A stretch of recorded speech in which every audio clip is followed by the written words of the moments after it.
ये जो आपकी ईमान union gang gang gang gang नहीं नहीं, आपने गैंग भी बोला है? मैं टीम बोला है। नहीं नहीं नहीं नहीं, आप गलत कह रहे हो, गलत कह रहे हो आप, मैंने टीम बोला है। अच्छा जी, अगले कॉलर हैं लिू कैंग। जी भाई। Hello hello. जी जी जी, जी बोलिए। भाई। मुद्दे साहब कैसे हैं? बिल्कुल ठीक, आप सुनाएं। हाँ, मैं भी ठीक हूँ। जी फरमाइए। बहुत लंबे अरसे से आपसे बात करना चाहता था, लेकिन हर बार जी दिक्कत हो जा रही थी कोई ना कोई, जिसकी वजह से बात नहीं कर पा रहा था। आज पहली बार ठीक, आपसे बात करने का मौका मिला है। बहुत अच्छा, वेलकम। मोती साहब, मैं डिबेट शुरू करने से पहले कुछ बात कहना चाहता हूँ। ये जो आपकी ईमान यूनियन गैंग टीम है, इसमें मतलब क्या कहते हैं, कुछ लोग हैं जिनको मतलब बात करने की तमीज नहीं है। ठीक है, मैं ये कहना चाहता हूँ। अब देखें, अब आप देखें कि दूसरों की तमीज और बेतमीजी की आप शिकायत कर रहे हैं और कह रहे हैं गैंग, मेरी गैंग। तो नहीं नहीं, टीम ये टीम तो टीम। ये तो ये तो पता चल गया कि बात करने की तमीज किसको है। नहीं नहीं नहीं, मैंने टीम बोला है, मैंने टीम बोला है। नहीं नहीं, गैंग मैंने नहीं बोला, टीम गैंग भी बोला है बोला मैंने। है आपने? ये जो आपकी ईमान यूनियन गैंग गैंग गैंग नहीं आपने नहीं, गैंग भी बोला है? मैं टीम बोला है। नहीं नहीं नहीं नहीं, आप गलत कह रहे हो, गलत कह रहे हो आप, मैंने टीम बोला है। ठीक है, गैंग गैंग गैंग ठीक है, हो मैंने सकता टीम है बोला मैं है। आपको बेनिफिट ऑफ डाउट देता हूं, मैंने गलत सुना हो, मैंने लेकिन टीम बोला इसको है। रिपीट करके इंशाल्लाह जब ये स्ट्रीम खत्म हो जाएगी तो हम सुनेंगे। जी चलें, ठीक है, अब आगे चलें। शिकायतें तो बहुत से लोग करते हैं, आप आगे बोलें। देखें नीचे भी लोग कमेंट में कह रहे हैं कि नहीं गैंग नहीं बोला है। जी नहीं, जी वो देखिए, वो सब पता है, आप लोगों के प्यार में पागल है, इसलिए वो आप ही को सपोर्ट करेंगे, वो मेरे खिलाफ नहीं ही नहीं, बोलेंगे। गैंग बोला है और गैंग बोला है, मैं अभी सुना मैंने देता टीम हूँ, रुको बोला जरा। है। गैंग टीम गैंग बोल के टीम बोला है, ऐसे ना करो, आगे चलो, मैंने रख लो बात। टीम बोला है। चलें, छोड़ ठीक दो है, अब छोड़ आगे दो। आगे बोलें, आगे बोलें। जी नहीं नहीं नहीं, जैसे आप लोग कहते हो ना कि दूसरे कॉलर्स को कि तमीज से बात करो, तमीज से बात करो, वैसे आप लोग भी दूसरों के प्रति तमीज रखिए। मतलब मैं एक बार सैम स्ट्रॉन्ग डिबेट तो कर रहा था। आप आप हमें तमीज के ऊपर डिबेट करने के लिए आप हमारे साथ आए हैं नहीं क्या, नहीं कि नहीं नहीं तमीज मैं किसको कहते हैं नहीं किसको नहीं नहीं नहीं? मैं इस्लाम पर कुछ मेरे डाउट्स है, मैं उसी को क्लियर करने पे तो डिबेट बस आया हूँ। उसी पर आइए ना, लेकिन अब इसको कौन तमीज से बात करता है कौन नहीं, तो फिर बात बहुत दूर तक जाएगी ना, इसे छोड़िए। हाँ जी चलिए ठीक है, तो छोड़ो अभी। मोदी हम्म, साहब, मेरे मेरे इस्लाम से रिलेटेड कुछ क्वेश्चंस है। अच्छा, आप कुरान को 100% ट्रू ऑथेंटिक मानते हैं? इसमें कोई शक है आपको? नहीं नहीं, मेरे उसी से रिलेटेड क्वेश्चंस है ना। देखें, आज का हमारा जो मौजू है आपको पता है क्या है? Live question and answers. आगे क्या लिखा हुआ है? वो बस उतना ही आता था हजरत, तो नहीं नहीं नहीं फिर नहीं, आप क्या कहते हैं, वो जो दिल्ली में वो हुआ है, क्या कहते हैं, अरे वो कोई जैन मुनि है, उन्होंने क्या कहते हैं मदनी साहब के बारे में कुछ की बात को गलत बोला है, तो तो आप उसी से कह रहे हैं ना। तो जैन मनी ने जो बात कही है आप उससे एग्री करते हैं? अ, वो अब वो क्या कहते हैं, मैंने तो उनकी बात पे इतना ध्यान नहीं दिया। अब क्या कहते ध्यान हैं, नहीं दिया? नहीं या नहीं उनकी, या एग्री या डिसएग्री करने की हिम्मत नहीं हो रही है? नहीं, मैं एग्री डिसएग्री दोनों में से कुछ भी नहीं करता हूँ, ठीक है। और मैं ये मानता हूँ कि इतना ये, न्यूट्रल तो देखें आज तक कोई नहीं हुआ कि ना एग्री करे ना डिसएग्री करे। भाई कुछ ना कुछ तो करेगा ये आदमी, इतनी न्यूट्रलिटी, इस इंसान इस न्यूट्रल पोजीशन पे आ ही नहीं सकता कि कहीं ना कहीं तो झुकाव होगा। मसलन मैं आपको बता देता हूं, उनका कहना यह है कि ये जो अल्लाह मनु आदम की स्टोरी है, मनु को भी शामिल किया उन्होंने, ये सब फालतू बात है। तो ये जो मनु की स्टोरी है ये फालतू बात है? मनु फालतू फालतू शख्सियत का नाम है आपके यहाँ? नहीं, मनु हमारे यहाँ कोई फालतू शख्सियत नहीं है, लेकिन उनको उतना महत्व नहीं दिया जाता। कोई बात नहीं, किसी को महत्व न देना का मतलब ये नहीं है कि वो फालतू है। मैं आपको अगर महत्व न दूं इसका मतलब ये तो नहीं कि आप फालतू आदमी है। हम्म। बताइए, तो क्या मनु को फालतू कहना हिंदू धर्म की तौहीन नहीं है? नहीं, उन्हें उन्हें कभी फालतू कहा ही नहीं गया। बल्कि उनको उनको अरे वो जो जैन मनी लोकेश जो है, वो जो आए थे तकरीर करने के लिए जमीयत की सभा में, उन्होंने मनु को फालतू बोल दिया। अब मुझे बताइए कि क्या मनु को फालतू कहना ब्लास्फेमी है या नहीं आपके यहाँ? यानी ये क्या उन्होंने सही कहा या गलत कहा? मुफ्ती साहब, हमारे यहाँ कितने लोग मनु को जानते ही नहीं है। आप तो जानते हैं ना, क्यों? हाँ। आप मुझे देखिए, मैं एक चीज कहता हूं कि आप लोग जब मुसलमानों की क्रिटिसिज्म का वक्त आता है तो आप यू जंप ऑन इट, कि कोई मौका निकल ना जाए क्रिटिसिज्म का। लेकिन जब हम आपको कोट कर करके बताते हैं, वीडियो चलाकर बताते हैं कि आपके मजहब की तौहीन कौन कौन कर रहा है, तो फिर आप फौरन तासुब का ऐनक लगा लेते हैं। यार ये तो गलत बात है। अच्छा मुफ्ती साहब, मनु को छोड़िए। अच्छा, नहीं, मनु को नहीं छोड़ सकते ना, सारी डिबेट तो उसी पर है। मनु को कैसे छोड़ दें? एडम पर है ना डिबेट, एडम पर है ना। मैं एडम से रिलेटेड क्वेश्चन पूछता हूँ। नहीं, आप मनु का इनकार कर रहे हैं। आप मुझे ये कहिए कि उस आदमी ने सही कहा या गलत कहा, दो में से कोई एक रास्ता चुने ना। और डिबेट तो आदम पर भी नहीं है। डिबेट तो ये है कि इस्लाम ही इंसानियत का रास्ता है, ये हमारा टॉपिक है। और ये फिर वो जो जैनी स्वामी है उसकी स्पीच है। तो अब मुझे बताइए कि मनु के बारे में जैनी स्वामी ने जो कहा, सही कहा या गलत कहा? हाँ या ना? क्या कितना मुश्किल है? क्या मनु को फालतू कह सकते हैं आप? नहीं, मनु ही क्या, दुनिया में किसी को भी फालतू नहीं कह सकते। तो जो फालतू कहेगा वही फालतू होगा। बिल्कुल। तो ये जो स्वामी लोकेश आए थे, ये फालतू हुए आपके नजरिए के मुताबिक? फिर हर व्यक्ति की अपनी अपनी आइडियोलॉजी, मेंटेलिटी है मुफ्ती साहब। किसी के लिए फालतू है, किसी के लिए नहीं है। तो आप उसकी मजम्मत करते हैं, आप उसको कंडेम करते हैं या नहीं करते हैं? हाँ, मैं इस बात को लेकर के जो कंडेम करता हूँ कि जो उन्होंने कहा कि जैसे मदनी साहब को उन्होंने तुरंत ही कह दिया कि तुम फालतू हो, तुम गलत हो, एकदम ये तुम फालतू नहीं हो। उन्होंने यही कहा कि तुम फालतू। तुम्हारी बात और साथ में ये कहा कि अल्लाह, मनु, आदम, ये सब फालतू बातें हैं। ये बात है असल। इसको हम कह रहे हैं कि उन्होंने सिर्फ मुसलमानों के खिलाफ बात नहीं की, उन्होंने हिंदू धर्म के खिलाफ भी बात की है। लेकिन उनको आईना कौन दिखा रहा है? मुसलमान दिखा रहे हैं, हिंदू आईना नहीं दिखा रहे। क्यों भाई?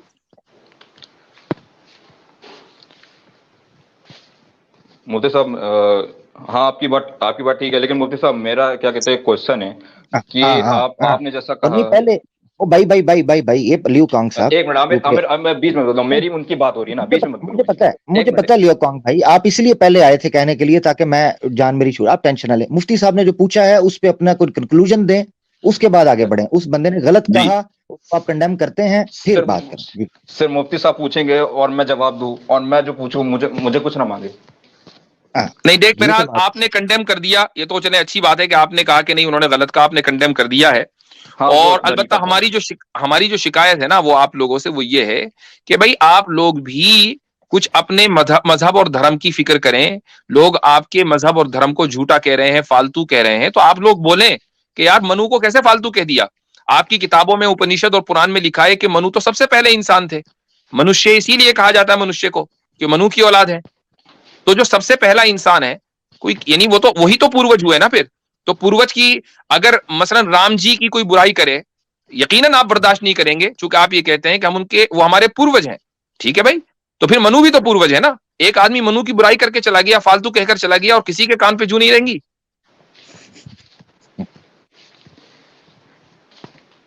ये तो गलत बात है। देखिए, हर व्यक्ति अपने अपने हिसाब से काम करता है। हर हिंदू भी एक जैसा नहीं है, मुसलमान भी एक जैसा नहीं है, सिख ईसाई भी एक जैसा नहीं है। कोई व्यक्ति कुछ करता है, कोई व्यक्ति कुछ करता है। ठीक है, कुछ चीजें ऐसी हैं, देखें इंडिया में जहां पर सोसाइटी में अलग अलग विचार के और अलग अलग राय के लोग रहते हैं, तो उसमें एक दूसरे का यानी एक दूसरे के खिलाफ बात न करना, ये एक बुनियादी उंसुर है कि जिससे इत्तेहाद बाकी रह सकता है। देखिए मुफ्ती साहब, देखिए धर्म एक होने का ये मतलब नहीं कि लोगों की मेंटालिटी भी एक ही होगी। हम नहीं कह रहे, बिल्कुल नहीं, बिल्कुल सही कह रहे हैं आप। मैं आपसे एग्री करता हूं कि धर्म एक नहीं है। ठीक है, हम ये कह रहे हैं कि इस कायनात के बनाने वाले ने जो धर्म दिया है सब उसको मान के चलें। ठीक है, हम तो ये मान के चल रहे हैं, लेकिन इसके बावजूद भी इंसानों ने अपने अपने धर्म बना लिए। ठीक है तो है, और हम ये भी नहीं कह रहे हैं कि सबकी मेंटालिटी एक हो। हम सिर्फ ये कह रहे हैं कि आप सामने वालों को बुरा भला न कहें, उन्हीं के मंच पर आकर बुरा भला न कहें, और फिर उन्हीं के टॉलरेंस को चेक करें, उस पर क्वेश्चन मार्क लगाएं। That's the point. चले खैर, अब ये वाली गुफ्तगू तो हो गई। अब हमारा जो मेन टॉपिक है आज का वो है इस्लाम ही इंसानियत का रास्ता है। ठीक है, इस पर आप अगर कुछ कहना चाहें तो हाँ, मोस्ट वेलकम। आपके कुरान में लिखा हुआ है कि काफिर के प्रति मतलब नॉन मुस्लिम के प्रति हेट बहुत है। उसमें लिखा हुआ है कि जहां नॉन मुस्लिम दिखे मार दो, उनके त्योहारों पे उनको कभी विश ना करो, उनके त्योहारों में कभी शामिल ना हो। तो जब मैं कुरान में ये सुनता हूँ कि नॉन मुस्लिम के प्रति, जिसको आप काफिर कहते हैं, उनके प्रति इतनी हेट है, तो आप कैसे कह रहे हो कि इस्लाम ही ह्यूमैनिटी का रास्ता है, इंसानियत का रास्ता है? सही है। तो ये जो राक्षस वगैरह होते हैं, इनके बारे में आपका क्या ख्याल है कि राक्षसों को आप फूल की मालाएं पहनाएंगे या आप इनको अपने यहां से दूर निकालेंगे? जो आपके यहाँ मजहब में राक्षसों का जो तस्वुर पाया जाता है, आपके यहाँ आपके धर्म में मलीच का जो तस्वुर पाया जाता है, तो मलीचों को आप फूल की माला पहनाते हैं या गले का हार पहनाते हैं या आप उनको दूर करते हैं, उनसे दूर हो जाते हैं? राक्षसों को कभी कोई पूछता है ही नहीं। आपसे किसने कह दिया राक्षसों को पूछता? और आपने कहाँ देख लिया राक्षसों को पूछते हुए? मैं यही तो कह रहा हूं कि आप पूछते नहीं, उसको भगाते हैं। राक्षसों को तो भगाना चाहिए ना? हाँ बिल्कुल बिल्कुल भगाना चाहिए, ठीक है। अच्छा, मलीच को?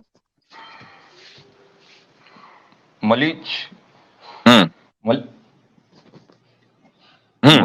कौन है? वो आप बताएंगे, आप बताइए कौन है। मैं फर्स्ट टाइम नेम सुन रहा हूँ ना। मैंने सुना है मलीच, लेकिन इसके बारे में इतना मैं जानता नहीं हूँ। क्यों नहीं जानते? आप हमसे सवाल करने आ गए, आप कुरान के बारे में जानते हैं कि काफिर का यूं करो और काफिर को वो करो, और आप मलीच को नहीं जानते? हाँ। अच्छा, मनुस्मृति के बारे में क्या ख्याल है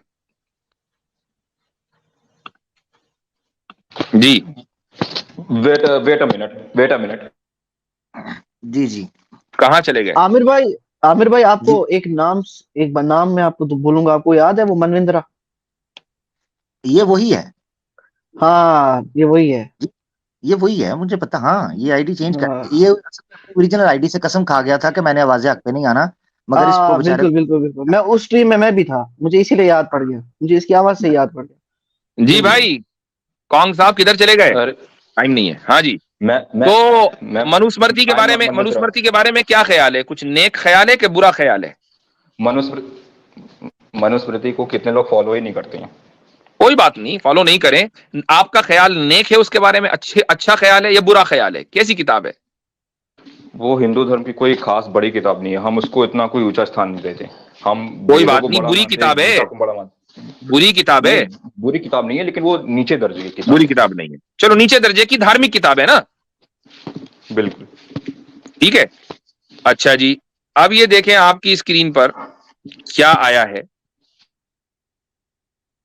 ये देखें, ये आप ही के यहां से छपा हुआ है। मैं पढ़ के सुना देता हूं, चूंकि मेरे पास फिलहाल यही मौजूद था। साम भाई होते तो मैं उनसे निकलवाता उसका अंग्रेजी का और इसी तरीके से क्या कहना चाहिए संस्कृत का, लेकिन बहरहाल ये आप ही की ऑथेंटिक प्रेस से छपा हुआ है। इसमें लिखा है कि जो शख्स वेद के रूलिंग्स को बजरिए गलत और बातिल दलीलों के वेद शास्त्र की तौहीन करता है, यानी वेद शास्त्र की अगर कोई तौहीन करता है, वो नास्तिक यानी काफिर है। उसको साधु लोग अपनी मंडली से बाहर कर दें। तो आप जो कह रहे हैं ना कि जी हम काफिरों से नफरत करते हैं, तो मनुस्मृति में तो कहा है कि आप साधु लोग अपनी मंडली में काफिर को बाहर निकाल दें। तो काफिर का तस्वुर तो आपके यहाँ भी है भाई। आप हमें को कहा? ये हमने मैनिपुलेट तो नहीं किया ना, ये तो आप ही की किताब है। हमने मैनिपुलेट किया हो, हमने मैनिपुलेट किया हो तो बात है। मैंने कहा नहीं आपने मैनिपुलेट किया। आप मैनिपुलेटेड ही अगर कह रहे हैं, मैनिपुलेटेड ही अगर कह रहे हैं तो मैं आपको बता रहा हूं, रुक जाइए, जरा बोलने दीजिए, आमिर भाई को बोलने दीजिए। जी आमिर भाई, गो अहेड। मुझे भी जी स्वामी अगर मैनिपुलेटेड है तो स्वामी दयानंद सरस्वती साहब ने मनुस्मृति के अध्याय 2 श्लोक 11 का इसको कोट करके क्यों किया? उनको नहीं पता था? वो स्वामी दयानंद सरस्वती महर्षि थे। सत्यार्थ प्रकाश में उन्होंने मनुस्मृति इसी को कोट करके कहा है कि जो वेदास का विरोधी और उसकी निंदा करने वाला या उसके ऑपोजिट ओपोनेंट होता है, उसको देश निकाला दे, एक्सकम्युनिकेट, और यहां तक कहा है कि मुल्क से निकाल दो, देश से, राष्ट्र से निकाल दो। ये सत्यार्थ प्रकाश स्वामी दयानंद ने इन्फर किया है इस श्लोक से। अगर ये मैनिपुलेटेड होता तो आप तो ल्यू कॉन्ग साहब, आपको तो मलीच का नहीं पता, लाइव आपने कहा है मुझे नहीं पता, वो महर्षि थे। एक और हवाला ले लें स्कंद पुराण का, ये स्कंद पुराण का अक्सर हवाला मैं ये पेश करता पुराण रहता कोई हूँ। बड़ी किताब नहीं है भाई, पुराण कोई बड़ी भाई, किताब नहीं है। मनुष्य और उसमें आपके लिए मैनिपुलेशन कोई बहुत सारी है। आपके लिए कोई भी पढ़ी नहीं होगी, हमारे लिए आपके लिए वेद कोई। बड़ी है, गीता बड़ी है, वेद बड़ी है, गीता बड़ी है हमारे लिए। अच्छा, वेद आपके लिए बड़ी है आपके लिए? हाँ, वेद है, गीता, ये सब हमारे लिए बड़ी अच्छा, किताब है। अगर अथर्वा वेद के अंदर से पेश कर दूं कि जो नॉन रिलीजियस लोग हैं उनको जला दो, अधर्मी लोग हैं। वो मैनिपुलेटेड है भाई, बोल तो रहा हूँ, वो अच्छा, मैनिपुलेशन। बहुत अच्छे। यानी एंड रिजल्ट ये है, पहले पुराना पेश करो तो पुराना को नहीं मानते, जब दिखा दो मैनिपुलेटेड। मैं वेदास को मानता हूँ, वेदास पेश देखो, करने मैं की बात मैं मैं, तो वेदास मैं मैनिपुलेटेड। एक मिनट, बौद्ध काल, मुगल काल और ब्रिटिश काल में, मुगल काल भाई ब्रिटिश काल और बौद्ध अच्छा काल चलो, में किताबों ये को सब बदला जो है ना गया। मैनिपुलेटेड है। मुगल काल में इनका मैनिपुलेशन हो गया था, तो इसका मतलब तो आपके यहाँ कोई ऑथेंटिक किताब बची ही नहीं, सब तो नहीं है, मैनिपुलेटेड ही है। नहीं, एक मिनट, कौन मैं सी आपको है? बता रहा हूँ, एक मैं आपको बता रहा अब वेदास हूँ, भी नहीं है, चूंकि वेदास को आपने कहा मैनिपुलेटेड है, तो वेदास तो मैनिपुलेट हो गई। ठीक है, आप बोले कौन एक सी मिनट, मैं ऑथेंटिक आपको है? बता रहा हूँ, आप सुन तो ले। हम्म मैं आपको बता रहा हूँ, हम्म आप एक वेबसाइट है कोई, एग्जॉटिक इंडिया, वहां पर एक क्या अरे कहते यार, हैं, मुझे वैसी वेबसाइट का कोई, मुझे ये बताओ आपके यहाँ ऑथेंटिक किताब कौन सी है? वहां पे ऑथेंटिक किताबें मिलती हैं। आप एग्जॉटिक बताओ इंडिया ना का, कौन सी है। उस पर पाम लीव्स की किताब है, पाम लीव्स, ओह, भाई पाम किताब का लीव्स पे लिखा नाम हुआ है। क्या है? किताब का नाम बताइए, ऑथेंटिक कौन सी किताब है आपके जो भी यहाँ? ले लो, जो भी ले लो, वेद, गीता, रामायण, महाभारत, जो भी अभी ले लो। वेद का तो उन्होंने हवाला दे दिया, उसका तो पता चल गया आपको, आपने खुद ही मान लिया ऑथेंटिक नहीं है। अब मैं गीता, अच्छा ये जो गोरखपुर की गीता प्रेस है, पाम एक लीव्स, मिनट, गोरखपुर की गीता प्रेस ऑथेंटिक है या नहीं? उसके नाम से नकली भी बहुत सकती हैं। अच्छा, तो यानी तो ये है असल में आप लोगों का फरार, कि अब किताबी नकली छपने लगी। जरा कुरान कहीं नकली छाप कर दिखाना, हमारे यहाँ 1 लाख हुफ्फाज एक ही शहर के अंदर खड़े हो जाएंगे। 1 लाख हाँ। हुफ्फाज एक छोटे से कस्बे के अंदर, जरा कोई कुरान गलत छाप के दिखा दे, ठीक है? छप सकती, तो क्यों नहीं छप सकती? हाँ, छापेगा तो हम उसको हमारे जो हुफ्फाज है ना, जिन्होंने कुरान करीम हिफ्ज किया हुआ है, वो लाखों नहीं करोड़ों की तादाद में दुनिया में, सेकंड के अंदर जेर जबर की गलती पकड़ी जाती है, सेकंड के अंदर। उसको हाँ छाप के घर में नहीं रखना, बाहर निकालना। जैसे हम पेश कर रहे हैं ना तो कहते हो मैनिपुलेट हो, तो कुरान इस तरह को पेश करके तो आप बता देना वो सरवाइव कर जाए। आप देखो, आप ये- गीता में, देखिए, गीता में आप देखो 11वां चैप्टर है, सुनो 11वां चैप्टर है, सुन लीजिए 11वां चैप्टर है गीता में, और उसमें जो है वर्स नंबर 33 है। कहते हैं कृष्ण जी, इसलिए ए सोय साची, यानी बाएं हाथ से तीर चलाने वाले, यानी अर्जुन, उठो और शोहरत हासिल करो, अपने दुश्मनों पर फतह हासिल करके दौलत से भरी सल्तनत का लुत्फ उठाओ। तो भाई आप भी तो जंग कर रहे हैं, गीता में भी तो जंग ही की तालीम है, और जंग किसके खिलाफ हो रही है? बुराई के खिलाफ हो रही है ना, बुरों के खिलाफ हो रही है ना, अच्छाई के लिए हो रही है ना, अच्छाई के लिए हो रही है। ठीक है, तो हम क्या कहते हैं कि इस्लाम में जहां भी जंग का तस्वुर है, बुराई के खिलाफ है, अच्छाई के लिए है, तो मेरे और आप में क्या फर्क है? क्या फर्क है? आप नॉन मुस्लिम के अगेंस्ट युद्ध करते हैं। आपने मेरी बात का रिप्लाई अभी तक नहीं दिया। अगर मैं ये कहूं कि आप अपनों के खिलाफ युद्ध करते हैं, तो ये तो और ज्यादा बुरी बात है। अगर मैं ये कहूं कि आप सल्तनत, खोई हुई सल्तनत को वापस लेने के लिए युद्ध करते हैं, तो ये तो और बुरी बात है, क्योंकि खोई हुई सल्तनत को वापस लेना तो खाली दुनिया है, इसका आखिरत से, नजात से, साल्वेशन से क्या ताल्लुक है? तो भाई अगर काफिरों के खिलाफ जंग होती है, अव्वल तो सड़क पे चलते हुए किसी भी काफिर को मारा नहीं जाता, और नहीं ये कुरान का और हदीस का हुक्म है कि कोई भी काफिर चल रहा है उस पर सड़क पर चलते हुए मार दो। जहां जंग का तस्वुर है तो वो इसलिए है कि बुराई को इस दुनिया से मिटाना जरूरी है, जिस तरीके से आपके यहां मिटाना जरूरी है। जिस तरह आप बुराई को बर्दाश्त नहीं कर सकते, उसी तरीके से दुनिया में कोई भी आदमी बुराई को बर्दाश्त नहीं करेगा, और नहीं करना चाहिए। और रही बात काफिर की, तो भैया आपकी किताबों के अंदर साधु मंडली से काफिर को निकालने की बात कही गई है, बात खत्म। आप एक पानी तक नहीं चले, अच्छा एक मिनट मुझे हो गया। अब अगले कॉलर्स को लेना है, आगे भी दूसरे लोग हैं, उनसे बात करनी है। ठीक है, हो गया। मौका दो मुझे भी बोलने का। भैया आप ही को तो बोलने का मौका दे रहा था इतनी देर से। लास्ट पॉइंट है, उठाइए जी। आप अच्छा, सिर्फ लास्ट। अच्छा एक बात, अच्छा ठीक है, आप लोग फिलहाल कुछ बोलने नहीं दिए, अब छोड़ो। अरे यार, अच्छा मुझे मैं कह रहा हूँ लास्ट पॉइंट है, बोल दो। ठीक है, ठीक है, ठीक है। अच्छा, आप हाँ। मेरे ये बताओ, आप लोग सेक्युलरिज्म को मानते हो? नहीं, हम तो नहीं मानते। तो पीछे से आवाज आ गई है सेकुलर की। भैया कांग साहेब, इनसे ज्यादा कौन देखते हैं सा सबसे है? बड़ा रीजन है वो आजकल जितनी भी एनआरकी फैल रही है। चले ठीक है, ओके। ये इनके पास बिल्कुल आखिरी हथियार रह जाता है, और ये कहते हैं और ये समझते हैं कि हम भी कहेंगे जी जी जी हम तो सेक्युलरिज्म को मानते हैं। हम किसको मानते हैं भाई? चले जी, बैक स्टेज खाली करते हैं, आपकी आवाज नहीं आ रही थी जी। हाँ हजरत, ये दो तीन चीजें इनकी नफ्सियात की अक्कासी करती हैं, इनकी साइकोलॉजी की, जो इनके धर्म की वजह से इन पर आई है। और ये मुसलमानों के बारे में ऐसे आके कंफर्म करेंगे, क्या आप कुरान को 100% ठीक समझते हैं? भाई ये हमारे अंदर ये शक वाली बात नहीं है जो आपकी वेदास के बारे में या पुराणास के बारे में, आधों को मानना आधा नहीं। कुरान को मिनो अन मानते हैं, अलहम्द से लेके वन्नास तक, नंबर 1। नंबर 2, इनके अंदर ये चीज देखे, जैसे आप रेफरेंस पेश करते, रेफरेंस से पहले बढ़ के मारते हैं, जैसे ही रेफरेंस आएगा साथ ही उसका इनकार कर देंगे कि हम इसको मानते ही नहीं है। ये कभी भी आपको मुसलमान में नहीं मिलेगा। मुसलमान आपको ये जरूर कहेगा कि जो आयत आपने पेश की है आउट ऑफ कॉन्टेक्स्ट है, ये इसकी डिटेल नहीं है जो आपने पेश की, कि जहां देखो मार दो, उनके त्योहारों में जाने से मना किया फलाना। वैसे तो कुरान में किस जगह पर ये आपसे पूछता कहाँ है, तो आपको नहीं पता होना था। मगर जो बात आपकी बात को मानकर भी चले, और मुझे समझ नहीं आ रही हजरत, और चीज का दुख होता है, मतलब जो भी सुन रहे होंगे उनसे भी, यार बस कर दो, ये जो है ना जहां देखो काफिर को मार दो। आप लोगों को जवाब नहीं मिला अभी तक इसका। ये तो बच्चे अच्छा, बच्चे हमारे हर चैनल पर इस मौजू पे 10 वीडियो हैं, इसी मौजू पर हर चैनल पर।